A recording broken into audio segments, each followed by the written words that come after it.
I'm Amanda with WashDOT, and I'm here on the SR 520 trail to tell you about upcoming highway construction that will affect bikers and pedestrians. Here's some background.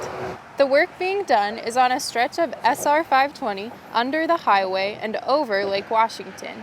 To do this work, crews will use a special truck with a long arm that will give crews access to the bridge.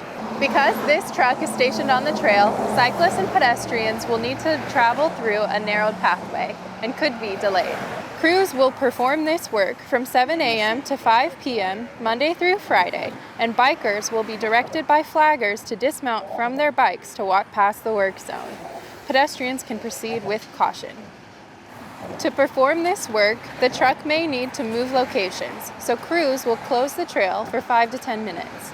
The Lake Washington navigational channel under SR 520 will remain open during the work, but sections of the channel may be restricted.